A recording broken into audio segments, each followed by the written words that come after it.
to sink the magnitude of press that I've covered that, because I've come out the back of the pandemic where I've had probably every single notable press entity in the world cover me, to then get arrested, and then they've all done follow-up stories on my arrest.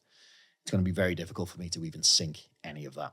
And obviously, we had a conversation earlier today about PR agencies, and I've spoke to some of them, and they said, look, like your situation is very unique in that it's going to cost you an absolute fortune to bury all of this. And then say somebody just does a follow-up article, you start the whole thing all over again. So I could spend 70, 80, 90 grand trying to bury these articles. All it would take is for one of them to do an update, and then I'm straight back in the same situation again. So I'm in a situation now where I probably won't ever be able to own my own companies or, push in a positive direction myself. It has become impossible for me to rehabilitate by following the actual structure of the system. I'm having to live in the gray area now, where I'm doing things that are bending the rules and aren't quite so, don't get me wrong, I'm not breaking the law, but I'm having to bend the rules just to be able to live a clean life. Yeah, find alternative solutions. Which is backwards. I'm trying to do the right thing, but you're making me do the wrong things so I can still do the right things. And it's it's a very,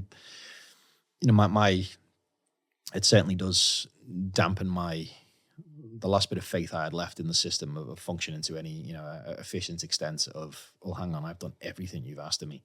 Everything you would ask of somebody who's been to prison, who's made mistakes in their life, who's committed crime, everything that you ask of that person in that moment of court or in that moment of release, you should be a better person. You should put, good energy out into the world. You should reform. You should want to do better. You should live a clean life. You should help other people live a clean life. Everything that they've asked of me, I've done, and I've done it tenfold.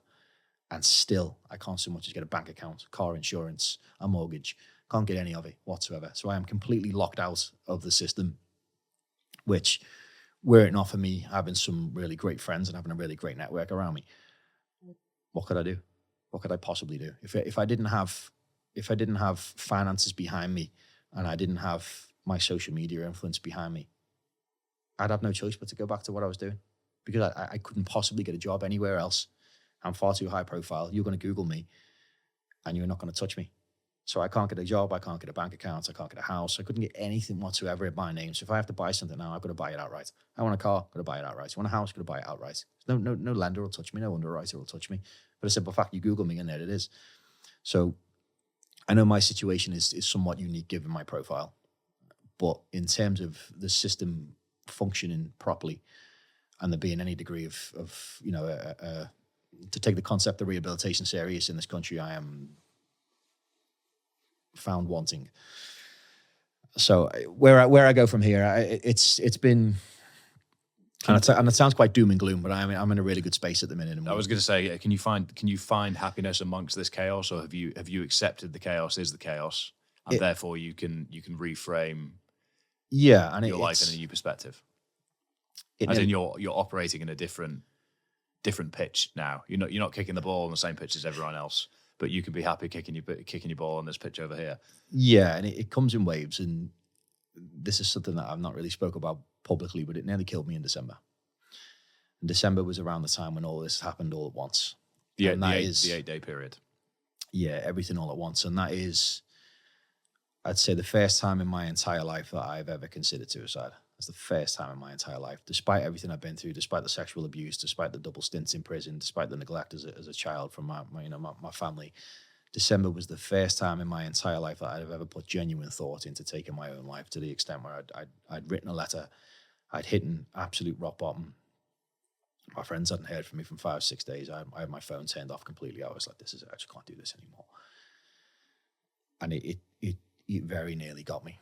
And I feared if there had been one slight gust of wind or one additional bit of turbulence for that house of cards, I think it would have got me.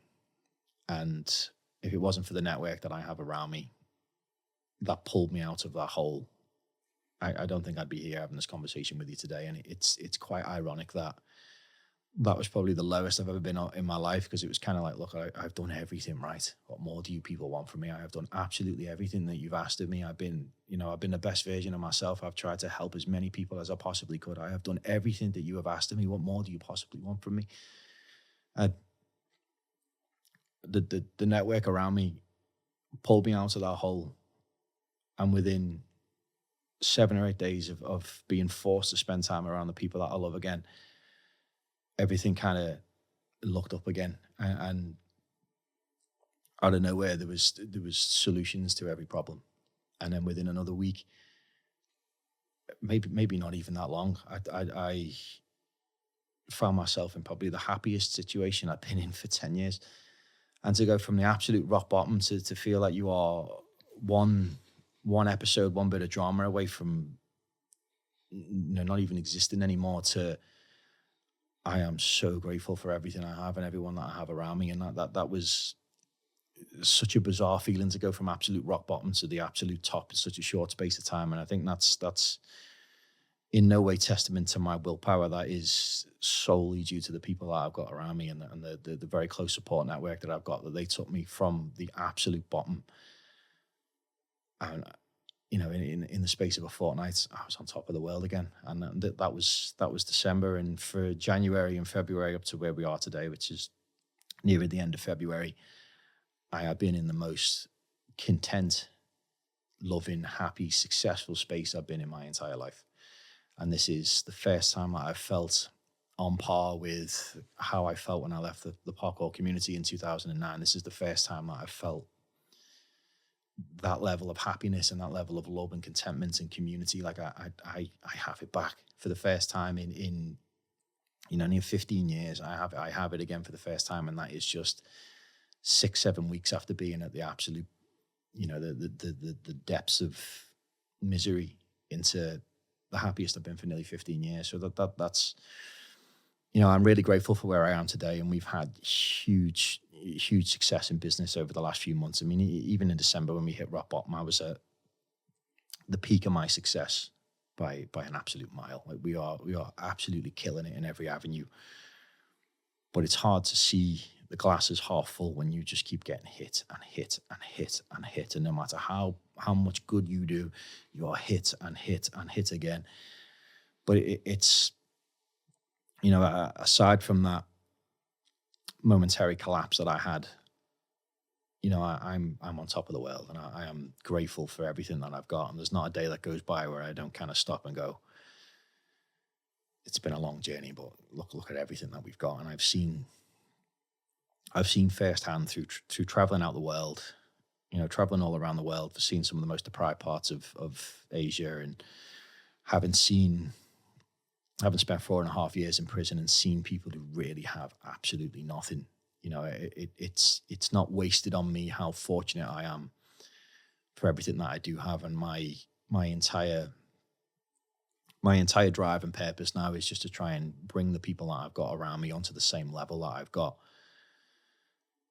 and just kind of have that same life again that I had as a kid. And I refer to it to my own self, at least, as trying to get to Neverland. That's what I've been trying to do for the last 15 years, is trying to get back to Neverland, and and just have that sense of life and adventure again with people that I really care about and people that really care about me.